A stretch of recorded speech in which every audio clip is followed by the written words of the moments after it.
কিছু গুরুত্বপূর্ণ কথা শ্রী কুণাল ঘোষ, ডক্টর শশী পাঞ্জা, আমরা সেই কথাগুলো বলবো। এবং প্রথমেই দেখে নিয়েছেন, আমরা দেশের পিতা, আমরা শ্রদ্ধা করি তাকে। মহাত্মা গান্ধীর ছবিতে আমরা পুষ্প নিবেদন করলাম, শ্রদ্ধা জানালাম। কুণালদা, দেখুন, এই যে ভারতীয় জনতা পার্টি, এমন একটা পরিস্থিতি যে বাংলার মুখ্যমন্ত্রী, একজন মহিলা মুখ্যমন্ত্রীকে সামলাতে প্রধানমন্ত্রী, স্বরাষ্ট্রমন্ত্রী, উত্তরপ্রদেশের মুখ্যমন্ত্রী, আরো গোটা ভারতবর্ষ থেকে বিজেপি ছোট বড় 16 আনা 18 আনা 4 আনা 2 আনা যে যেখানে আছে তারা এসে বাংলায় নানা হুঙ্কার দিচ্ছেন। বাংলার বকেয়া নিয়ে একটি শব্দ নেই, উল্টে বাংলাকে অপমান, বাংলার মনীষীদের অপমান, দেশের মনীষীদের অপমান, ভারতীয় সংস্কৃতিকে এবং বাংলার সংস্কৃতিকে অপমান চালিয়ে যাচ্ছেন। নরেন্দ্র মোদী প্রধানমন্ত্রী নাকি বলেছেন তিনি 294টি আসনের প্রার্থী। আমরা প্রথমে তাকে অনুরোধ করব প্রধানমন্ত্রীর পদটা থেকে ইস্তফা দিয়ে এসে তারপর এই ধরনের বিবৃতি দেবেন। আমাদের মুখ্যমন্ত্রী তার নির্বাচন লড়ছেন, বিধানসভা নির্বাচন লড়ছেন, তিনি বলেছেন আমি 294টা আসনের প্রার্থী, বা আমি যেখানে তৃণমূল কংগ্রেসের প্রার্থী সেটা আমাকে দেখেই ভোট দিন। কিন্তু প্রধানমন্ত্রী যদি বলেন যে একটা রাজ্যের বিধানসভা নির্বাচনে আমি সব জায়গায় প্রার্থী, তাকে প্রথম ইস্তফা দিয়ে আসতে হবে। এই শব্দটা উচ্চারণ করার আগে প্রধানমন্ত্রী ইস্তফা দিন প্রধানমন্ত্রীর পদে, তারপর রাজ্যে এসে বলুন যে আমি প্রার্থী, আমি সব জায়গায় প্রার্থী। একেবারে দিশাহীন এবং হার সম্পর্কে নিশ্চিত না হলে একজন প্রধানমন্ত্রী একটি রাজ্যের মুখ্যমন্ত্রী এবং এক মহিলা মুখ্যমন্ত্রীকে নিয়ে এত দিশাহারা তিনি হন না। দেখুন, এরা লাগাতার, এই প্রধানমন্ত্রী এবং অমিত শাহ লাগাতার আমাদের মনীষীদের অপমান করে যাচ্ছেন। আজকেও অমিত শাহ, আপনারা দেখেছেন তার বক্তৃতায়, রবীন্দ্রনাথ ঠাকুর রবীন্দ্রসঙ্গীত এটা বলতে গিয়ে রবিশঙ্কর বেরিয়ে যাচ্ছে। রবীন্দ্রনাথ ঠাকুর রবীন্দ্রসঙ্গীত, তার বদলে রবিশঙ্কর। তারাশঙ্কর বন্দ্যোপাধ্যায় এটা উচ্চারণ করতে গিয়ে ওনার যা হাল হয়েছে, উনি কেন এগুলো বলতে যান? এইভাবে লিখে দেয়া নাম পড়ে বাংলার প্রতি সম্মান দেখানো যায় না। এর মধ্যে ওনাদের ধূপগুড়ির প্রার্থী, তিনি আমাদের জাতির জনক মহাত্মা গান্ধী সম্পর্কে তাকে বলছেন দেশবিরোধী। ক্ষুদিরাম বসু, তাকে বলছেন তিনি, তার সম্পর্কে কটূক্তি। আমরা একবার ভিডিওতে দেখে নেব কি বলেছেন, তারপর আমরা এই প্রসঙ্গে ফিরছি। একটু ভিডিও। वो महात्मा गांधी, যাকে महात्मा गांधी বলছি আমরা, ও দেশ नहीं, যাকে महात्मा गांधी বলছি, देश के भाग विभाजन में काफी ভোট দিয়ে आज से সবাই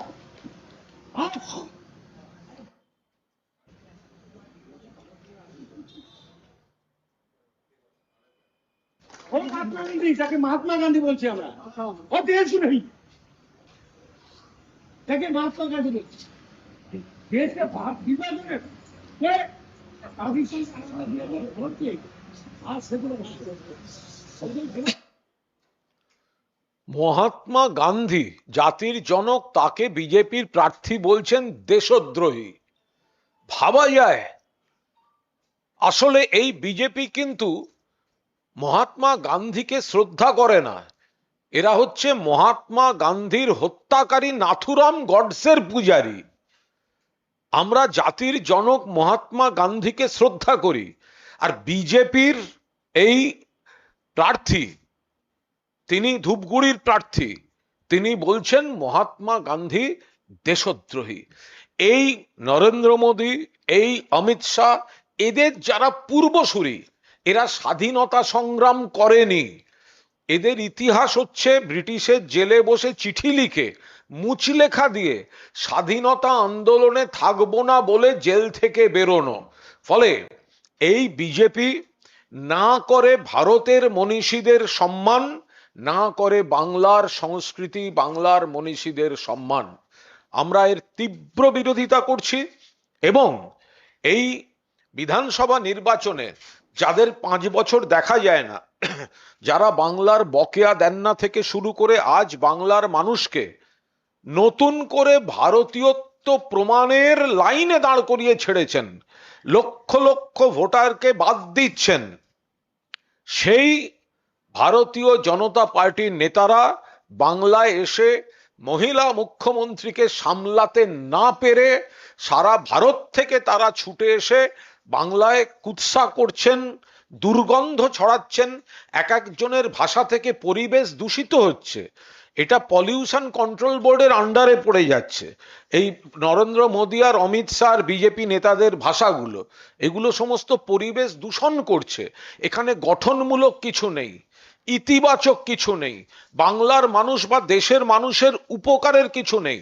সব সময় নেগেটিভিটি, সব সময় ঘৃণা, সব সময় হিংসা, এবং এই ঘৃণা এবং হিংসা এমন পর্যায়ে পৌঁছচ্ছে যে এদের ধূপগুড়ির প্রার্থী মহাত্মা গান্ধী জাতির জনককে দেশদ্রোহী আখ্যা দিচ্ছেন। বিজেপি নেতাদের উচিত নাকে খত দিয়ে ক্ষমা চাওয়া। বিজেপি নেতাদের উচিত নাকে খত দিয়ে ক্ষমা চাওয়া। ডক্টর পাঁজা। কুণালদা বললেন তো বিজেপির যে ধূপগুড়ি যে প্রার্থী, সে আবার মহাত্মা গান্ধীকে যে দেশের জনক তার বিরুদ্ধে তো বললেনই, দেশদ্রোহী ইত্যাদি। আবার ক্ষুদিরাম বসুকে যিনি 17 বছরের বয়সেতে মৃত্যুবরণ করেছেন, বলছেন সে কি, ও কিছুই জানতো না ভারতবর্ষ সম্বন্ধে। ক্ষুদিরাম বোস কে জানতো না? ক্ষুদিরাম বোস জানতো না। কে বলছে? বিজেপির ধূপগুড়ির প্রার্থী। সে বলছে সে ভারতবর্ষকে এত বেশি চিনে গেছে। ক্ষুদিরাম যে কিছু জানতো না 17 বছর বয়সে। রাজা রামমোহন রায় যে ইংরেজোं का दलाल, ব্রিটিশদের এজেন্ট ছিল, এই কথাগুলো ভারতীয় জনতা পার্টি নেতৃত্ব বলছে। কারণ আমরা কি বলি, দেখুন এই এসআইআর করতে গিয়ে বিজেপি নামগুলো তো বাদ দিচ্ছে। এবং যেমন অমিত শাহ এসছেন, এবার এসআইআর এর ফাঁদে ফেলে দিচ্ছেন ওই যে রবীন্দ্রসঙ্গীতকে রবিশঙ্কর, তারাশঙ্কর বন্দ্যোপাধ্যায়ের নাম উচ্চারণ না করতে পারা, সব বাদ। ঐতিহ্যবাদ, সব ইতিহাসবাদ, কালচার বাদ, সব কিছু বাদ।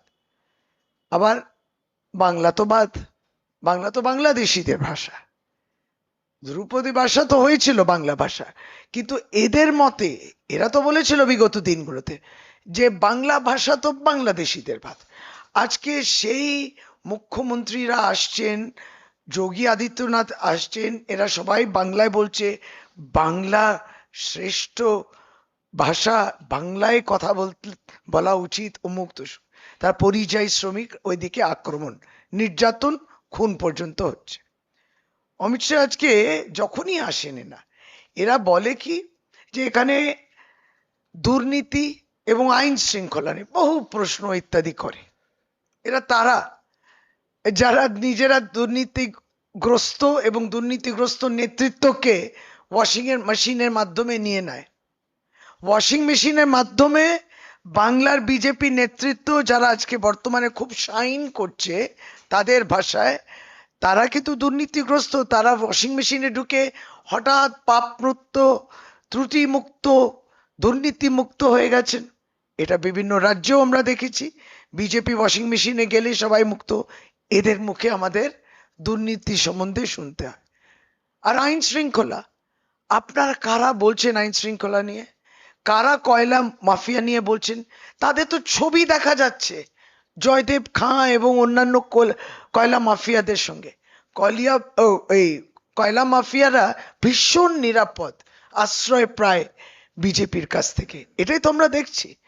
প্রতিনিয়ত এসে যারা মণিপুর নিয়ে পৌঁছননি, 861 দিন লাগলো মণিপুর বিষয়টা বলতে, লোকসভাতে পৌঁছানো তো দূরের কথা, তারা আবার নারী সুরক্ষা, নারী নির্যাতন, এই নারী কিরকম তাকে সম্মান দিতে হয় এই নিয়ে বলছে।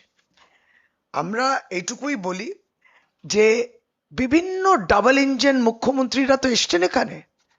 ভারতীয় জনতা পার্টি একটা ম্যানিফেস্টো ছেড়েছে, বলছে আগামী দিনে আমরা 3,000 টাকা দেব, যুবসাথী আদলে আর একটা প্রকল্প করলো, এই তো এসছে।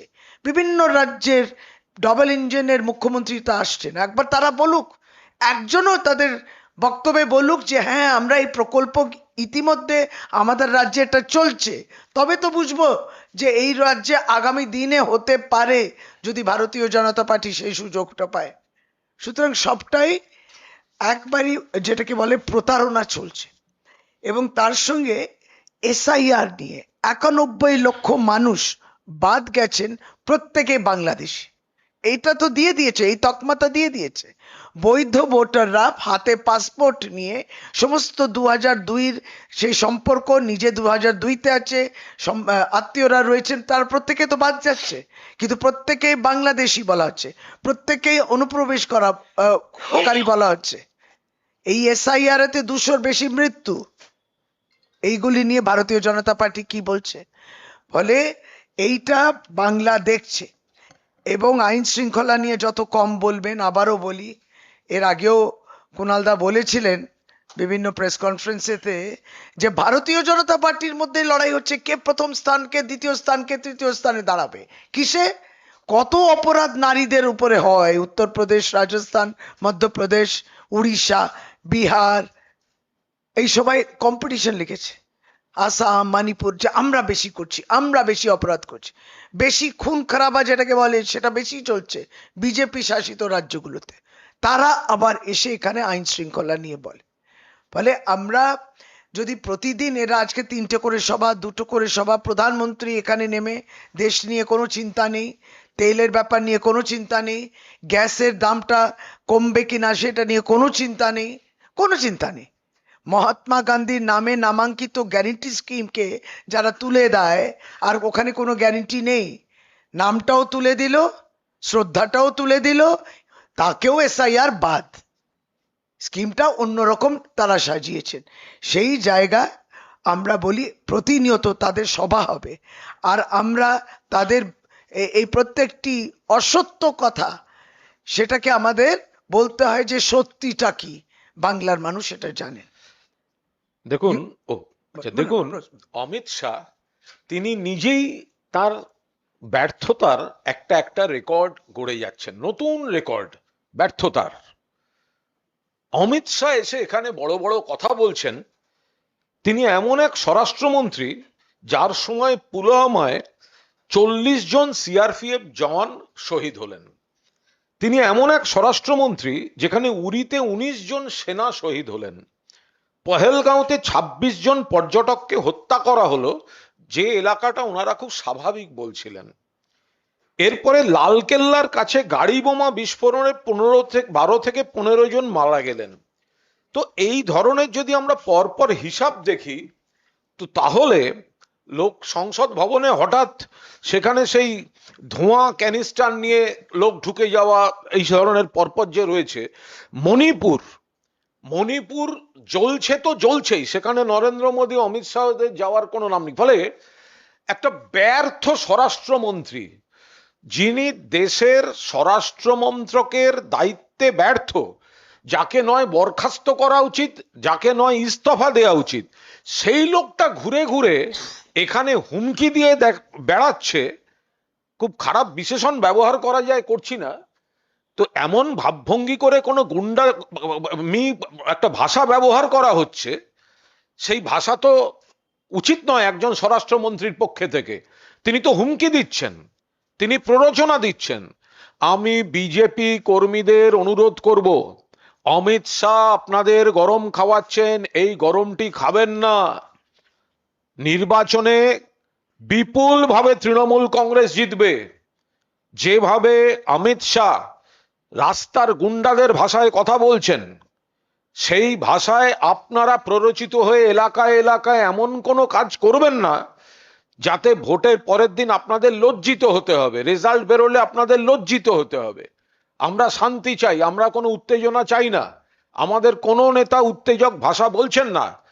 কিন্তু এই যে বাইরে থেকে লোক ঢোকানো হচ্ছে ট্রেনে করে, বিভিন্ন জায়গা দিয়ে লোক ঢোকানো হচ্ছে সব অসৎ উদ্দেশ্যে। এদের বলি বাংলার মাটিতে একদম বাড়াবাড়ি করবেন না।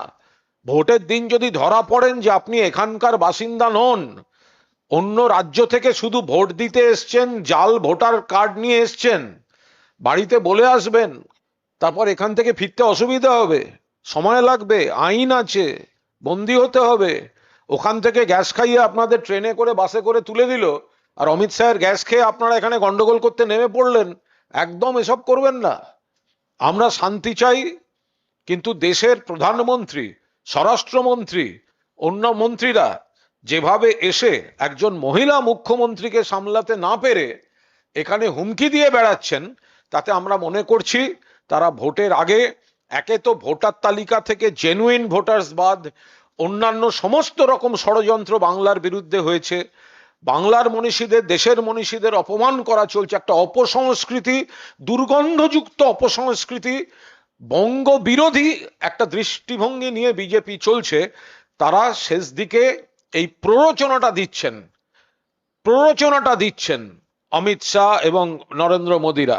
দয়া করে বিজেপি কর্মীরা বা যারা তৃণমূল বিরোধী হয়ে কয়েকজন বাড়াবাড়ি করছেন, তারা দয়া করে এটা করবেন না। এটা চৈতন্যদেবের প্রেমের বাংলা। আমরা এই নীতিতে বিশ্বাস করি, মেরেছো কলসির কানা তা বলে কি প্রেম দেব না। কিন্তু আপনারা দয়া করে এই প্ররোচনাটা দিতে আসবেন না, কারণ ভোটের দিন যদি একজন বাইরে থেকে আসা জাল ভোটার ধরা পড়ে, বাড়িতে বলে আসবেন, জেল কোর্ট এইসব হয়ে বাড়ি ফিরতে কিন্তু সময় লাগবে। প্রশ্নই নিয়ে নি, বলুন। আজকে আপনার প্রসঙ্গেতেই শুধু আসবো, সেটা হচ্ছে আপনারা এতদিন বলতেন যে আপনাদের প্রকল্পকে কপি করা হচ্ছে, আজকে বলছেন যে 294 আসনে আমি প্রার্থী। এখানেও কি আপনাদের মনে হচ্ছে যে কপি করা হচ্ছে? হ্যাঁ, দিদিকে কপি করছে। মমতাদি বলেছিলেন 294টি আসনে আমি প্রার্থী, তাকে কপি করছে কে? তাহলে প্রধানমন্ত্রী নরেন্দ্র মোদী।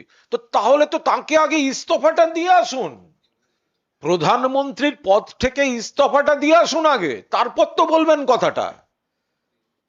আগে ইস্তফা দিন, তারপর এই কথাটা বলুন। আরে আসুন না লড়তে, ওয়েলকাম করছি। কোন আসনে আসবেন আপনি? আসুন, আপনাকে এখান থেকে হারিয়ে বান্ডিল করে ফেরত পাঠাবো। কিন্তু আপনি কথাটা বলার আগে এ দুটো দিক আছে। এক হচ্ছে প্রধানমন্ত্রী যখন বলেন কোনো বিধানসভা নির্বাচনে আমি প্রার্থী, তাহলে তাকে ইস্তফা দিয়ে আসা উচিত নৈতিক কারণে। দুই, বিধানসভা নির্বাচনে যখন মমতা বন্দ্যোপাধ্যায়ের নেতৃত্বে সরকার গঠন হবে, তখন লজ্জা থাকলে ইস্তফা দেবেন প্রধানমন্ত্রী নরেন্দ্র মোদী।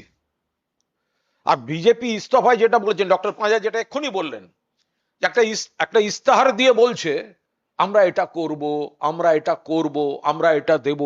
আরে আপনাদের তো যে রাজ্যগুলো রয়েছে, যাদের মুখ্যমন্ত্রীরা এখানে ঘুরছেন, তো করব করব বলছেন কেন? তা আপনারা কোথায় করে দেখিয়েছেন সেটা এখানে বলুন না। দিল্লিতে বলেছিলেন লক্ষ্মীর ভান্ডার দেব, ভোট হয়ে গেছে, 1 বছর হয়ে গেছে, দেননি। বিহারে অভিযোগ আসছে 10,000 টাকা করে দেয়া হয়েছে, অনেকে নাকি নোটিশ পাচ্ছেন, এবার সেই টাকাটা ফেরত চাওয়া হচ্ছে। এগুলো আমরা সব খতিয়ে দেখছি। ফলে শুধুমাত্র মানুষকে ভিত্তিহীন প্রতিশ্রুতি দিয়ে কনফিউজ করার জন্য এই বিজেপির নেতারা বাংলায় ঘুরে বেড়াচ্ছেন। অবশ্য একাধিক অভিযোগ করছেন, বলছেন যে এই মাইকে বলে দিচ্ছি যে 23 তারিখ ভোটের দিন যদি গুন্ডারা বাইরে বেরোন, তাহলে 5 তারিখ সন্ধ্যেবেলায় বুঝতে পারবে। আমরাও বলছি, আপনি যে উত্তেজনাটা তৈরি করে দিচ্ছেন সেটা দেবেন না। আপনি যে এগুলো হচ্ছে পাড়ার গুন্ডাদের ভাষা। না না, প্রথমত আপনার তো মডেল কোড অফ কন্ডাক্ট চলছে, এই ভাষাটা তারা ব্যবহার করলে তখন এমসিসির মধ্যে পড়ে না ভায়োলেশনে। কিন্তু এই ভাষাটা তৃণমূল কংগ্রেস যদি ব্যবহার করে তাহলে পরে কিন্তু এমসিসি ভায়োলেশন হচ্ছে। একবারই সিও দফতরে পৌঁছে যাচ্ছে, পৌঁছেছে কি না আজকে? পৌঁছেছে তো বিজেপি ডেলিগেশন, তার মধ্যে 3টে ভাগের মধ্যে একটা ভাগ এটা ছিল, কোন টিএমসি প্রার্থী এরকম হুমকি দিয়েছে, আর এটা হুমকি নয়, প্রকাশ্যে। আমরা যদি বলি বিজেপির বাইরে থেকে আসা গুন্ডাদের আপনি সাবধানে রাখবেন, তখন কেমন লাগবে? আমরা তো এই কথাগুলো বলি না, আমরা অশান্তি চাই না। কিন্তু অমিত শাহ একতরফা এসে বলে যাবেন যে টিএমসির গুন্ডা আবার কি? টিএমসির গুন্ডা যদি কেউ কোনো অন্যায় কাজ করে, উত্তেজনায় কাজ করে, সব দলেরই সবাই খারাপ। আরে গুন্ডামি তো আমি নেতৃত্বকে দেখেছি, যারা প্রার্থী দুজন, দিলীপ ঘোষ, অর্জুন সিং, যখন বাড়িতে আক্রমণ হয়, মহিলা মন্ত্রীর বাড়িতে আক্রমণ হয়, মমতা বন্দ্যোপাধ্যায় নিজে বলেছিলেন, তখন এরা বলেছে বেশ হয়েছে, বোম দিয়ে উড়িয়ে দেওয়া উচিত ছিল। এরা দুজন কিন্তু বর্তমানে প্রার্থী। আর গতকালকে কাঁথির প্রার্থীও বলেছে শশী পাঁজাকে তো বাড়িতে ঢুকিয়ে দেওয়া হয়েছিল।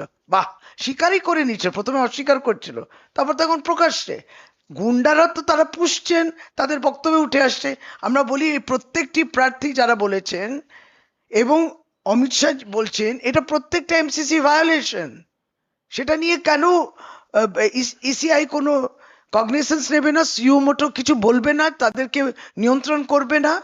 অমিত শাহ লজ্জা করে না? ডক্টর শশী পাঁজা মন্ত্রী এবং একজন মহিলা মন্ত্রী, তার বাড়িতে যেভাবে গুন্ডামি করেছে বিজেপির গুন্ডারা, তারপরে তার মুখে অন্য কথা বলতে তাদের লজ্জা করে না? বিজেপির কোনো দায়িত্বশীল নেতা হলে ওনার তো উচিত ছিল সৌজন্যের খাতিরে ফোন করে বলা যে ম্যাডাম, এটা অত্যন্ত দুঃখজনক ঘটনা ঘটেছে। এরা তো সব গুন্ডাদের পৃষ্ঠপোষক। এইসব হুমকি স্বরাষ্ট্রমন্ত্রীর চেয়ারে বসে। আরে একটা আজব লোক, যত মাইকে হচ্ছে ওর বড় বড় কথা, হ্যান গুন্ডা ত্যান গুন্ডা। যখন ওকে পুলওয়ামার লোক জঙ্গিরা ঢুকে মেরে যায়, তখন গর্তে ঢুকে বসে থাকে ইঁদুরের মতো। অমিত শাহর গুন্ডামি হচ্ছে ইঁদুরের গর্তে ঢুকে থাকা ইঁদুর। যখন পুলওয়ামায় মারা যায় সিআরপিএফ, যখন উরিতে মারা যায় সেনা, যখন পহেলগামে মারা যায় যখন গাড়ি বোমা বিস্ফোরণ হয়, তখন অমিত শাহের এই সমস্ত বড় বড় কথা কোথায় থাকে? অমিত শাহ বাংলায় গুন্ডামি দেখাতে আসছেন? আর জঙ্গিরা যখন আক্রমণ করে তখন গর্তে ঢুকে থাকেন ইঁদুরের মতো। আপনি সব থেকে ব্যর্থতম একটা স্বরাষ্ট্রমন্ত্রী, আপনার ইস্তফা দেওয়া উচিত। আপনি সীমান্ত সামলাতে পারেন না, আপনি সেনাদের প্রাণ রক্ষা করতে পারেন না, আপনি পর্যটকদের প্রাণ রক্ষা করতে পারেন না, এসছেন এখানে বড় বড় কথা বলতে। ঢাল নেই, তরোয়াল নেই, নিধিরাম সর্দার।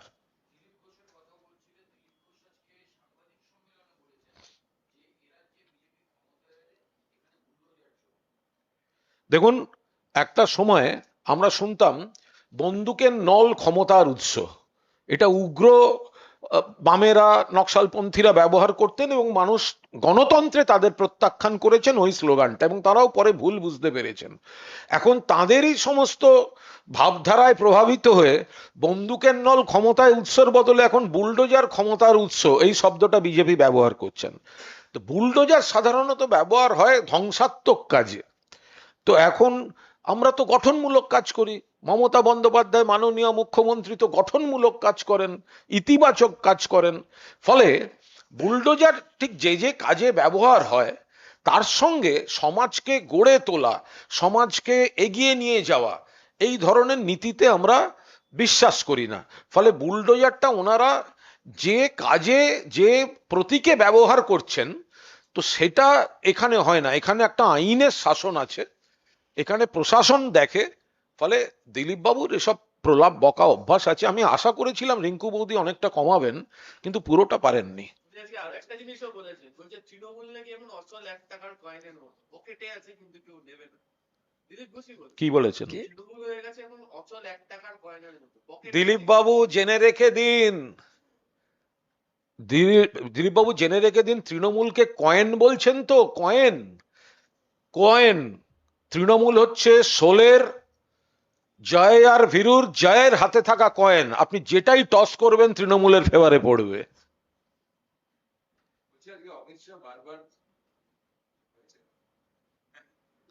একদম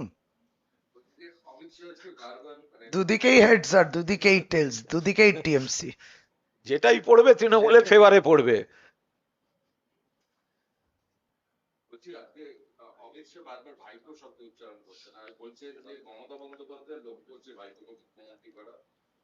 অমিত শাহর লক্ষ্য হচ্ছে ওনার ছেলেকে ক্রিকেট বা ব্যবসায় প্রতিষ্ঠিত করা। ওনার ছেলের যে পরিমাণ যা যা গ্রোথ হয়েছে, সেটা অমিত শাহ বাবা না হলে হতো। কিন্তু অভিষেক বন্দ্যোপাধ্যায়, তিনি নিজের যোগ্যতা নিজে প্রমাণ করেছেন। 2014 সালে লোকসভা নির্বাচনে জিতেছেন এবং সেটা কিন্তু হোম কনস্টিটিউয়েন্সি থেকে নয়। ইচ্ছা করলে উনি দক্ষিণ কলকাতায় লড়তে পারতেন, উনি ডায়মন্ড হারবার থেকে গিয়ে লড়েছেন এবং তারপর থেকে সমানে এমপি হিসেবে এবং সংগঠনের সাধারণ সম্পাদক হিসেবে, নেতা হিসেবে, সংগঠক হিসেবে, মানুষকে পরিষেবা দায়ী নেতা হিসেবে নিজের যোগ্যতা প্রমাণ করে চলেছেন। এখন তাদের সামলাতে না পেরে যদি আয়নায় মুখ দেখুন না অমিত শাহ, যে জয় স্যার কি যোগ্যতা আছে, যে তার শুধু একমাত্র সৌরভ গাঙ্গুলির পেছনে কাটি করে যাওয়া ছাড়া।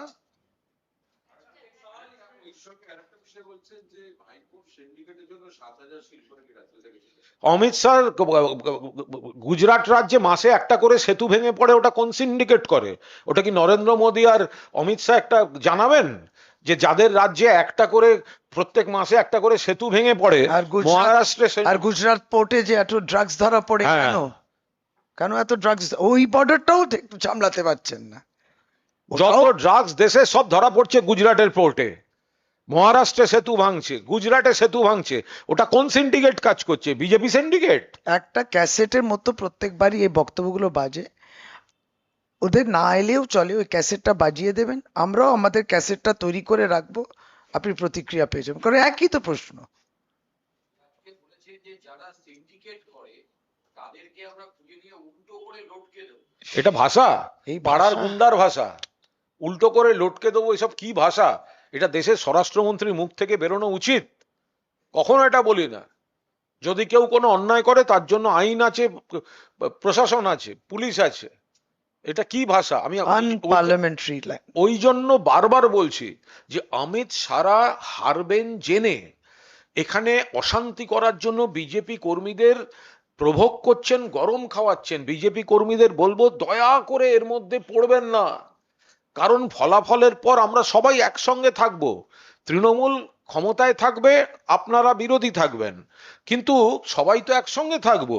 এখন এই গরমে গরমে এসব করতে গেলে আপনার নিজের এলাকায় আপনারই লজ্জা লাগবে, তৃণমূল কিছু বলবে না। এদের এই গরমটা খাবেন না। 21-এও শিক্ষা হয়নি, ন্যাড়া একবার বেলতলায় যায়। আপনারা যদি 5 বছর অন্তর বেলতলায় যান তাহলে খুব মুশকিল। যে একটা অন্য ঘটনা ঘটেছে রায়গঞ্জে। দেখতে পাওয়া যাচ্ছে যে একজন অন্ধ বৃদ্ধের পোস্টাল ব্যালট বিজেপি দালাল সেজে চুরি করে নেওয়া হয়েছে এবং তা নিয়ে সেখানে কিছু বলার নেই, প্রশ্নগুলো এত। বিস্তর সেটা নিয়ে গন্ডগোল। ইলেকশন কমিশনে এই বিষয়টা দেখে নিক না। মানে অন্ধ মানুষকেও ছাড়ছে না বিজেপি। ইলেকশন কমিশন তো বিভিন্ন জায়গায় যাচ্ছে এবং সিও নিজে পৌঁছচ্ছেন, প্রশ্ন মুখে পড়ছেন, কেন বাদ গেলাম, আমরা কেন বাদ গেলাম, প্রশ্নের কোনো উত্তর নেই। এটাও তার দৃষ্টি আকর্ষণ আমরা করব। আসলে সিইও তো খুব ভয় ভয়ে থাকেন, তার কারণ এখন তিনি হচ্ছেন অমিত শাহের একটা দলদাস বা ব্যক্তিগত একটা আনুগত্য আছে। ফলে অমিত শাহ বা এরা একটু যাতায়াত করলে সিইও তো একটু দলীয় আনুগত্যের চাপে পড়ে যান। সেই সময় এই ধরনের অনৈতিক কাজগুলো করলে তিনি একটু চোখ বুজে বসে থাকেন।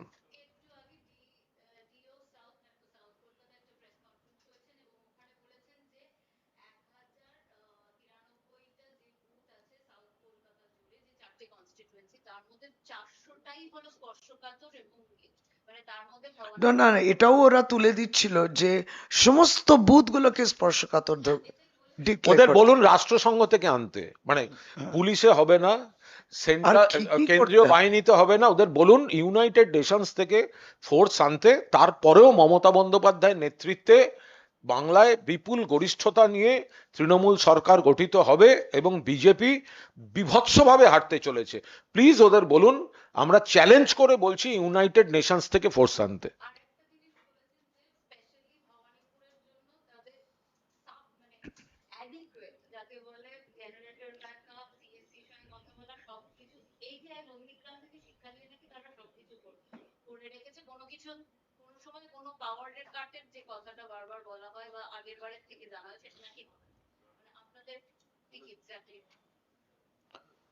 না, আমি বলছি যে আসলে এটা না, ওটা ভয়টা সমাজের মধ্যে নেই, ভয়টা তাদের ভিতরের ভয়। এবং এই ভিতরে এত ভয় পেয়ে রয়েছে, যেহেতু অভ্যন্তরীণ রিপোর্ট বলে দিয়েছে 50-এর কমে দাঁড়াচ্ছেন আপনারা, মানে বিজেপি। এই ভয়টা ফ্রম উইদিন, বাইরে কিন্তু ভয় নেই। এটা করতে হবে, স্পর্শকাতর করতে হবে, ওয়েবকাস্টিং করতে হবে, সমস্ত করতে হবে, এইগুলো যেটা আপনারা বলছেন। এইটা এখন বিভিন্ন ভাবে তারা এই জিনিসটাকে বলার চেষ্টা করছেন, লোডশেডিং যেন না হয় ইত্যাদি হয়। প্রধানমন্ত্রী তো সর্বত্র প্রার্থী, তাই তো বলেছে। তার মানে ভবানীপুরেও উনি প্রার্থী, দেখি না। আজকে আপনি বলছে আজকে ওয়েসি মুর্শিদাবাদে এসছেন, উনি ওখানে বলছেন যে মমতা বন্দ্যোপাধ্যায় বারবার বলেন যে আমরা মানে বিজেপি আমরা বিজেপি, কিন্তু বিজেপি পশ্চিমবঙ্গে বেড়েছে এর জন্য দায়ী মমতা বন্দ্যোপাধ্যায়। 1998 বিজেপি সাংসদ এখান থেকে হয়েছে। কৃষ্ণেন্দু, হ্যাঁ, 1988 সালের জুলাই মাসে ওয়াইসি যেটা বলছেন মিথ্যা কথা বলছেন। 1988 সালের জুলাই মাসে শহীদ মিনার ময়দানে জ্যোতি বসু এবং অটল বিহারী বাজপেয়ী, সিপিএম, বামফ্রন্ট এবং বিজেপি একসঙ্গে মিটিং করেছিল ভিপি সিংকে এনে রাজীব গান্ধীর বিরুদ্ধে, তাকে ক্ষমতাচ্যুত করার জন্য। তখন বলতো গলি গলি মে শোর হ্যায়, রাজীব গান্ধী চোর হ্যায়। তো এখন বিজেপিকে যদি কেউ দেশে এবং বাংলায় খাল কেটে কুমির এনে থাকে তাহলে সেটা হচ্ছে সিপিএম। কারণ তার আগে 1984 সালে বিজেপির সাংসদ ছিল মাত্র 2, আর তারপরে এই 88-তে এদের এই আঁতাত টাঁতাতের পর বিজেপির সাংসদ হয়ে যায় 84। ফলে ওয়াইসি বিজেপির বি টিমের মতো আচরণ করছেন। 5 বছর তাকে বাংলায় দেখা যায় না, হিন্দু মুসলমান কারুর স্বার্থে দেখা যায় না। যে যে রাজ্যে ভোট থাকে সেই রাজ্যে মাইনরিটিকে কনফিউজ করার জন্য বিজেপির পৃষ্ঠপোষকতায় তিনি সেখানে গিয়ে মানুষকে ভুল বোঝান। कुणाल यहाँ पे एक सवाल है। এই বাংলাটা শেষ করে নে।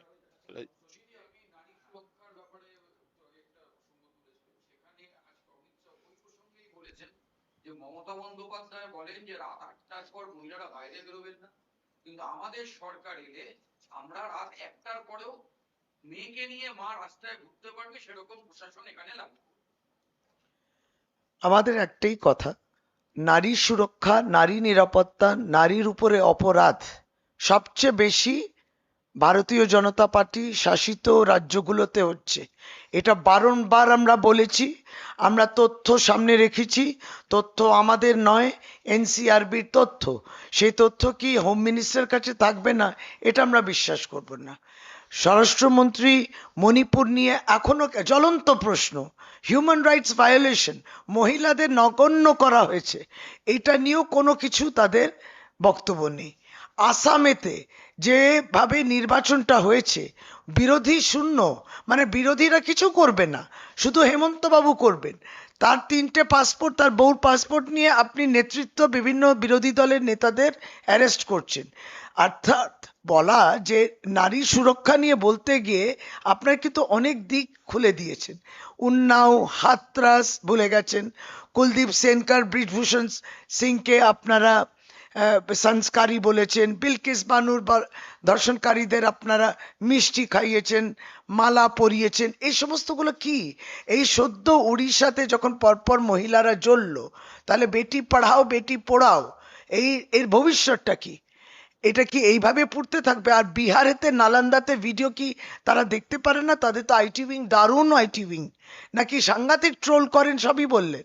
কিন্তু ওই যে ভিডিওটা দেখা গেল মহিলার সঙ্গে এই আচরণ, জাতীয় নারী সুরক্ষা কমিশন গেল না কেন? এই সমস্ত নিয়ে অমিত শাহদের কি বলা আছে? কলকাতা তিনবার করে সবচেয়ে নিরাপদ শহর বলেছিল। কলকাতা এবং পশ্চিমবাংলা এনসিআরবি ডেটাটা একটু দেখে নিতে বলছি। কেন এগুলো? মানে যারা জাস্টিস দিতে পারেন না, যারা ন্যায় বিচার করতে পারেন না, তারা আবার ল অ্যান্ড অর্ডার এবং নারী সুরক্ষা নিয়ে বলছেন। আসলে কিছু নয়, ওরা নারী ভোটার, মহিলা ভোটার অনেক বাদ দিয়েছে। এবার এই অন্নপূর্ণার একটা মিথ্যা নামেতে একটা যোজনার কথা তারা বলছেন, আর সেই সমস্ত দিয়ে বলছেন। কিন্তু নারী তো নিজে বলছে, এটা তার অভিজ্ঞতা, বাংলায় সে সুরক্ষিত। কারণ এখানে নারীরা অনেক স্বাধীন এবং তারা প্রোগ্রেসিভ, কারণ আমাদের সমাজটা খুব প্রোগ্রেসিভ, উদার সমাজ হওয়াই তো উচিত। মহিলা এবং পুরুষ এক, সেটা এই সমাজ সেটাতে একবারই যেটাকে বলে স্ট্যাম্প দিয়ে দিচ্ছে, হ্যাঁ, যে এখানে নারীরা ভালো আছেন। মাইন্ডসেটটা পাল্টাতে হবে। তো ওনাদের মাইন্ডসেটে তো ভুল আছে। মহিলা প্রতিনিধিত্ব করার মতো রাজনীতিতে তাদের দেখা যায় না। এই সবটাই কিন্তু প্রমাণ করে। আপনি বলুন, এটি নারী সুরক্ষা, এই সংরক্ষণ বিল এতদিন লাগে কেন? 2023 আইন করেছেন, আইন করেছেন তো, তারপর সেটা বলবৎ হবে না কেন? 29-এ হবে কিনা তার ডাউট ছিল, নেহাতে 5টা রাজ্যের নির্বাচন আসছে বলে তারা বলল যে না, আমরা ডিলিমিটেশন সঙ্গে তার সঙ্গে যুক্ত করব না, গণনার সঙ্গে 2011 যা গণনা ছিল তার ভিত্তিতে সিট করব। কেন? চাপে, আমাদের চাপে। ভারতবর্ষের যে বিজেপির বিরুদ্ধে যে দল তৃণমূল কংগ্রেস, তার মধ্যে 40% রেপ্রেজেন্টেশন নিয়ে পার্লামেন্টে যখন জোরালো বক্তব্য রাখে, সেই চাপেতে তারা এটা পাল্টালো। তাহলে এই জায়গায় কালকে রাহুল গান্ধী আসছেন এবং প্রথম দফার ভোট প্রচারের 7 দিন বাকি, রাহুল আসছেন এবং প্রচার করছেন হচ্ছে সেই মালদা, মুর্শিদাবাদ এবং আমরা একটা পরিষ্কার কথা বলি যে এটা একটা গণতান্ত্রিক রাজ্য, যে কেউ প্রচারে আসতে পারেন, কিন্তু এক্ষেত্রে একটা বিশেষভাবে বলার যে কংগ্রেসের তো সুযোগ ছিল বিজেপিকে হারানোর। মহারাষ্ট্র, দিল্লি, হরিয়ানা, বিহার, সেখানে তো তৃণমূল কংগ্রেস ছিল না। তো কংগ্রেসের তো হারাবার সুযোগ ছিল বিজেপিকে। তো কংগ্রেস কেন ব্যর্থ হলো? এই রাহুল গান্ধী কেন ব্যর্থ হলেন? এই কংগ্রেস দল কেন ব্যর্থ হলো? তো তারা যদি বিজেপিকে হারাতে পারতো, তো তাহলে বিজেপি ওখানে সরকার করতে পারতো না। তো তারা ওখানে ব্যর্থ হলেন। আর যে মমতা বন্দ্যোপাধ্যায়ের নেতৃত্বে তৃণমূল কংগ্রেস বারবার পশ্চিমবঙ্গে বিজেপিকে রুখে দিচ্ছে, সেখানে ভোট কেটে বিজেপির সুবিধা করে দিতে আসছেন, এই দ্বিচারিতাটা কংগ্রেস কেন করছে? কংগ্রেস তাদের, আমি আবার বলছি, তাদের পূর্ণ সুযোগ ছিল। উল্টে আপনি যদি গত কয়েক বছরের ইতিহাস দেখেন, কংগ্রেসের কতজন বিধায়ক সরাসরি বিজেপিতে যোগ দিয়েছেন, যার জন্য বিজেপির বিভিন্ন রাজ্যে সরকার গঠন করতে সুবিধা হয়েছে। তাহলে কংগ্রেস নিজেদের দুর্গ রক্ষা করতে পারছে না। কংগ্রেস নিজেদের দুর্গ রক্ষা করতে পারছে না, যেখানে জাতীয় রাজনীতিতে বিজেপিকে প্রতিহত করার জন্য ইন্ডিয়া ব্লকে তৃণমূল কংগ্রেস দায়িত্বশীল ভূমিকা পালন করছে এবং কংগ্রেস সহ সমাজবাদী পার্টি সহ অন্যান্য দলগুলিকে পূর্ণ সম্মান দিয়ে তৃণমূল কংগ্রেস তার দায়িত্ব পালন করছে। সেখানে আচমকা যদি দেখা যায় কংগ্রেসের যেখানে রোকবার কথা বিজেপিকে, তারা সেখানে রুখতে পারল না, তারা হেরে গেল, বিজেপি জিতে গেল, ভোটার লিস্টে কারচুপি, তারা ধরতে পারলো না, পরে চেঁচাচ্ছে। আর প্রথম দিন থেকে মমতা বন্দ্যোপাধ্যায় ধরেছেন। একবার আর এখন পশ্চিমবঙ্গে আসছেন, কেন আসছেন? ঈর্ষা থেকে, যে অবিজেপি দলগুলির মধ্যে, অবিজেপি ধর্মনিরপেক্ষ গণতান্ত্রিক শক্তির মধ্যে কংগ্রেস ব্যর্থ হচ্ছে আর তৃণমূল কংগ্রেস সফল হচ্ছে। এটা কি গায়ের জ্বালা ধরছে কংগ্রেসের? এটা কি গায়ের জ্বালা ধরছে রাহুল গান্ধীর? যে অবিজেপি নিজেরা রুখতে পারছেন না। মহারাষ্ট্রে পারেননি, দিল্লিতে পারেননি, হরিয়ানায় পারেননি, বিহারে পারেননি। তৃণমূল কংগ্রেস তো প্রার্থী দিতে যায়নি, আপনারা আপনাদের শরিকদের নিয়ে লড়েছেন। তো আপনারা ফেল করেছেন। আর যেখানে মমতা বন্দ্যোপাধ্যায়ের নেতৃত্বে বিজেপিকে আমরা বলে বলে হারাচ্ছি, সেইখানে আপনারা ভোট কাটতে বিজেপিকে সাহায্য করার চেষ্টা করতে আসছেন। এর মূল উদ্দেশ্যটা কি? যে জাতীয় রাজনীতিতে মমতা বন্দ্যোপাধ্যায়ের প্রাসঙ্গিকতা বেড়ে যাচ্ছে, তৃণমূল কংগ্রেসের প্রাসঙ্গিক। বিজেপিকে হারাতে পারে কে? কংগ্রেস পারে না, পারে তৃণমূল কংগ্রেস, পারেন মমতা বন্দ্যোপাধ্যায়। এটা কি আপনাদের গায়ের জ্বালা ধরছে? যেখানে ইন্ডিয়া ব্লকে তৃণমূল কংগ্রেস যথাযোগ্য ভূমিকা পালন করে চলেছে, সেখানে আপনারা জোট ধর্ম থেকে বিচ্যুত হয়ে বিজেপিকে সুবিধা করে দেওয়ার রাজনীতি করছেন পশ্চিমবঙ্গের মাটিতে। ফলে যে কেউ আসতে পারেন, কিন্তু পশ্চিমবঙ্গের মানুষ জানেন তারা ভোট নষ্ট করবেন না। যারা বিজেপিকে হারাতে চান তারা অন্য রাজ্যে ব্যর্থ হওয়া কংগ্রেসকে ভোট দিয়ে কেউ একটা ভোটও নষ্ট করবেন না। প্রত্যেকটা ভোট তৃণমূল কংগ্রেসকে দেবেন। আজকে অমিত শাহ বলছেন ওটা মমতা দিদির প্রোডাক্ট, মমতা দিদি হচ্ছে আইটেম, আমরা ক্ষমতা গেলে বাবু কিছু করতে দেবো না। আরে এটা তো হুমায়ুন কবির বলেছেন। অমিত শাহ আগে ওনার হোম মিনিস্ট্রি আর ফরেন্সিক দিয়ে টেস্ট করুন না যে হুমায়ুন কবির ঠিক বলেছেন, ভিডিওটা ঠিক না ফেক। হুমায়ুন কবির বলছেন বিজেপি ওকে স্পন্সর করছে, আমরা বলিনি। তো ঠাকুর ঘরে কে আমি তো কলা খাইনি বলে অমিত শাহ নিজেকে ডিফেন্ড করছেন। কারণ হুমায়ুন কবিরের ফেঁসে গেল হুমায়ুনের ঢোল, কিন্তু হুমায়ুনের ঢোল শুধু ফাঁসেনি, বিজেপিকে ফাঁসিয়েছে, বিজেপির একাধিক মুখ্যমন্ত্রীকে ফাঁসিয়েছে, বিরোধী দলনেতার নাম বলেছে, পিএমওর নাম বলে দিয়েছে। সেই কারণে বিজেপি যে ব্যাক করছে সেটা প্রমাণিত হয়ে গেছে, তার জন্য এটা করছে। আর হোম মিনিস্টারের হাতে তো ফরেনসিক টেস্টের সব ক্ষমতা আছে, তো হুমায়ুনের ভিডিওটা ফরেনসিক টেস্ট করুন না অমিত বেরিয়ে শাহ। আসার চেষ্টা করছে, বেরোতে পারছে না। হুম, হুম, প্রার্থীও আছে। ওটা তো আমরা ওখান থেকে খবর নিচ্ছি, কারণ ওটা আমরা গোড়ার থেকে বলেছি তৃণমূল কংগ্রেসের সঙ্গে জড়িত নয়। কোনো বিচারককে আটকে রাখা, হেনস্থা করা, আমরা গণতান্ত্রিক আন্দোলন, শান্তিপূর্ণ আন্দোলন এবং আইনি লড়াই করে আমরা মানুষের অধিকার রাখবো। হ্যাঁ, তো যারা গন্ডগোল করেছে তারা বুঝবে। না, কিন্তু এখনো সেই নামগুলো এসআইআর এতে বাদ পড়ে রয়েছে, মালদার দুশ্চিন্তা কিন্তু কাটেনি।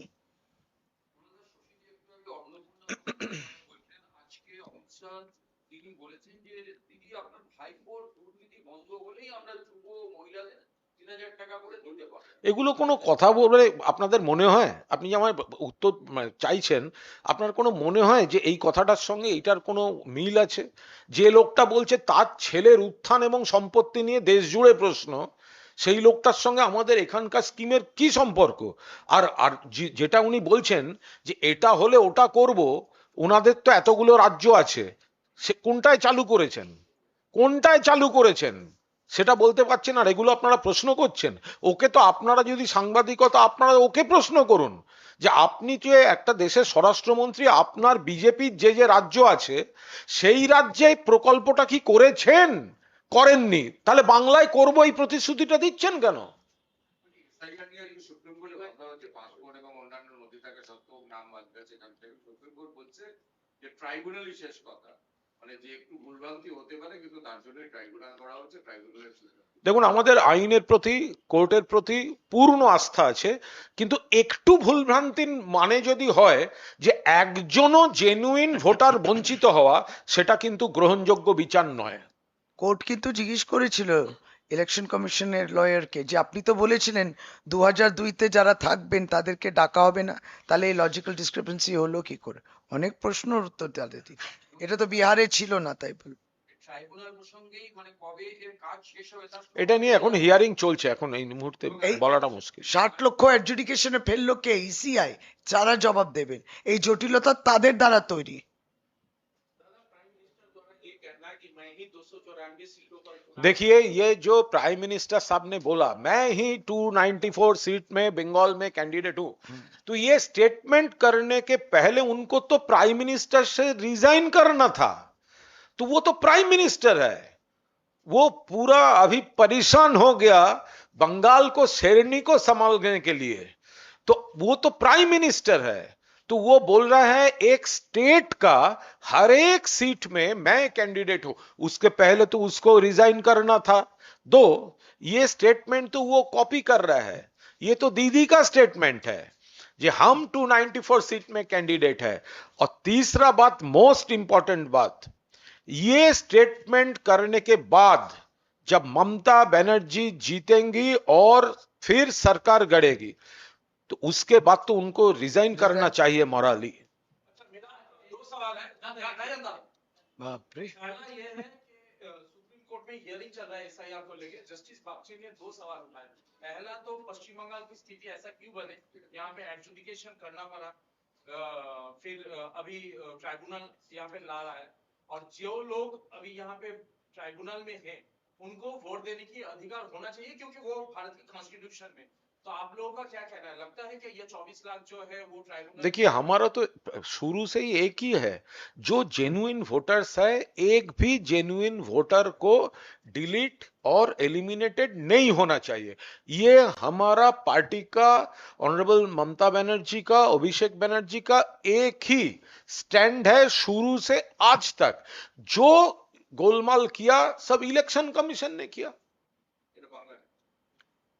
ये जिसको वो फर्जी वोटर बोल रहे हैं, बीजेपी तो बोल रहा है ये, लेकिन असली वोटर है। इसलिए सुप्रीम कोर्ट इतनी चिंतित है कि एक भी असली वोटर ना छूट जाए। इसको, इन लोगों को बांग्लादेशी, फर्जी और घुसपैठिया तो बीजेपी बोल रहा है, और इसके पीछे तो एजेंडा थी। এটা तो लॉजिकल डिस्क्रिपेंसी कल के पहली बार केवल बंगाल में प्रवेश किया है एसआईआर द्वारा, ये बिहार में भी नहीं था और कहीं भी नहीं था। तो ये सब पूछा गया है, और ये भी बोला है कि अगर 15% of voters can't vote and the margin is 2%, ये बोल रहे हैं, ये सब हिसाब वाली बात है, हिसाब है ना, हिसाब, सब हिसाब की बात है। वो सोचे कम मार्जिन में ज्यादा डिलीशन नहीं, करने से একটা- अगर बीजेपी निकल जाए। একটা বিষয় আপনাদের আরেকবার ক্লিয়ার করে দিই, सो- একটা বিষয় একটু ক্লিয়ার করে দিই।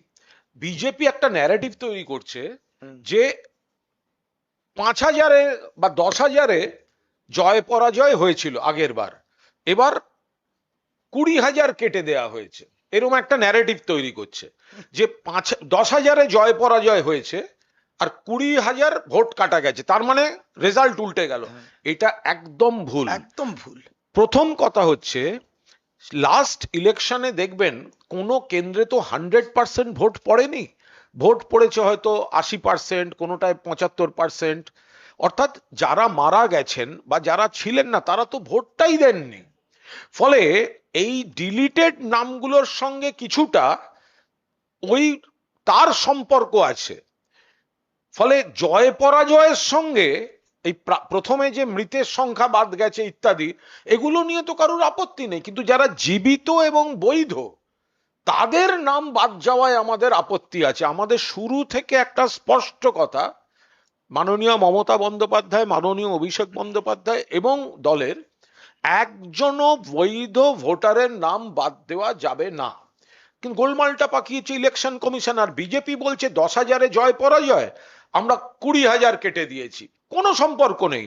আপনি দেখুন লাস্ট ইয়ারের ভোটে, আপনি যদি দেখেন যে ভোট না পড়ার যে শতাংশটা আছে সেইটার সঙ্গে মেলাবেন, তার সঙ্গে কিন্তু এই জয় পরাজয়টা যাবে না। এবারে যদি কোনো আসনে 10,000-এ গতবারের জয় পরাজয় ছিল, এবারও জয় পরাজয় আমরা জিতেছিলাম, আমরাই থাকবো। হয়তো মোট ভোটারের ক্ষেত্রে একটা সংখ্যার এদিক ওদিক হতে পারে, কিন্তু জয় পরাজয় পাল্টে দেওয়ার জন্য যে ন্যারেটিভটা বোঝানো হচ্ছে মানুষকে, একদম ভুল। সুপ্রিম কোর্ট আজকে বলছে যে কমিশন এবং রাজ্যের চাপাচাপিতে বাজে করে সাধারণ মানুষ মানে হচ্ছে বিশ্বাস করে। রাজ্য তো কিছু করেনি, রাজ্যকে দোষ দিচ্ছেন কেন? মহামান্য সুপ্রিম কোর্টের প্রতি আমাদের পূর্ণ আস্থা আছে। রাজ্য কি বলেছে?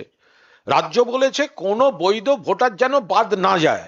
রাজ্য বৈধ ভোটারের জন্য লড়েছে, হ্যাঁ, বৈধ ভোটারের জন্য লড়াইটা করেছে, নালে এরা তো আরো বাদ দিত। নালে এই ভবিষ্যৎবাণী যারা দিচ্ছিল সেটা নিয়ে বললেন না, 1 কোটি রোহিঙ্গা আছে, 1 কোটি অনুপ্রবেশকারী আছে, বাদ দিতে হবে। সুতরাং সরকার, তৃণমূল কংগ্রেস পার্টি লড়েছে বৈধ ভোটার কে ওই লিস্টে রাখার জন্য। মমতা ব্যানার্জি নিজে জটিলতা ইসিআই তৈরি করলো, বিজেপি সুপ্রিম কোর্টে সওয়াল করেছেন। बीजेपी अंगुली हेलन है। होम मिनिस्टर ने जो आज स्टेटमेंट दिया है कि मैं यहाँ के जो लोकल गुंडे हैं उनको कह के जाता हूँ कि घर से बाहर मत निकलना, नहीं तो ये होम मिनिस्टर का लैंग्वेज नहीं है, ये लोकल गुंडा लोगों को लैंग्वेज है। होम मिनिस्टर का जो खुद का ट्रैक रिकॉर्ड है तो वो तो एक फेलियर है होम मिनिस्ट्री में। तो होम मिनिस्टर पुलवामा में जब 40 सीआरपीएफ जवान किल्ड हुआ था तब क्या कर रहे थे? जब उरी में 19 सोल्जर्स आर्मी जवान शहीद हुआ था क्या कर रहे थे? पहलगांव में 26 टूरिस्ट मर्डर हुआ था, खून हुआ था, तो वो क्या कर रहे थे? जब लाल किला के पास कार बम विस्फोट में 12 से 15 मौत हो गया, क्या कर रहे थे? मणिपुर में क्या कर रहे थे? जब असली वो हमारा जो एंटी नेशन फोर्स अटैक करता है तब वो चूहा के तरह वो छुप जाते हैं। और अभी आया है इलेक्शन के पहले एक महिला चीफ मिनिस्टर को संभाल नहीं सकते, वो यहाँ है लोकल गुंडा का लैंग्वेज यूज कर रहा है। तो दिलीप घोष वो कथा बोलो হয়ে গেছে। टीएमसी पे कमेंट किया, कैसे देख रहे हैं? नहीं, मेरा सोच था दिलीप दा जो उल्टा पल्टा बात करता था, शादी के बाद रिंकू भाभी थोड़ा संभाल लेगा, लेकिन रिंकू भाभी अभी पूरा ठीक ठाक संभाल नहीं पा रहा है। दादा एक क्वेश्चन की अदिति मुंशी के खिलाफ ये आरोप लग रहा है कि वो फॉरेनर्स को लेकर के अपना कैंपेनिंग करवा अरे देखिए अरे वो बा- जो नरेंद्र मोदी जो मोहन बागान ईस्ट बंगाल का नाम यूज कर रहे हैं ना, मोहन बेंगन मोहन ईस्ट जो बंगाल। कर रहे हैं, याद है तो ना? ये तो फुटबॉल है, फुटबॉल अरे players फुटबॉल है, club फुटबॉल हम लोग के players है। रगों में है, फुटबॉल प्रेमी है हम लोग, फुटबॉलर से भी डर गए आप। वो भी एसआईआर में है क्या? एक और लास्ट क्वेश्चन जब नरेंद्र मोदी जी ट्रम्प को जाकर कैंपेन कर रहे थे, तब उसको याद नहीं था कि वो अमेरिका का सिटीजन नहीं है? तब तो वो ट्रम्प के लिए कैंपेन कर रहे थे, मेरा दोस्त कहकर। इस अभी बार उसका पार्टी ट्रम्प ये की क्या कर सरकार- रहे हैं? अब की बार ट्रम्प सरकार। तब याद नहीं था। मेरी लास्ट एक क्वेश्चन थी, मोथाबाड़ी केस में आईएसएफ और कांग्रेस वर्कर को एनआईए ने अरेस्ट किया, कैसे देख रहे हैं? एनआईए को तफ्तीश करने दीजिए, उनको काम करने दीजिए। ये साफ सुथरे भाषा में पूरा जो कांड हुआ था ये सामने आ रहा है। हम लोग सिर्फ चिंतित हैं उन लोगों के नामों को लेके, उन जनता को लेके जिसके नाम काट दिए गए। आधा पॉपुलेशन आप एसआईआर द्वारा निकाल दिए, और जिन्होंने बदमाशी की उनको तो पकड़ा, हमारे सीआईडी तो पकड़ा था। अब और जो पकड़ में आएंगे। अब अंदर का जो नेक्सस बाहर निकल रहा है,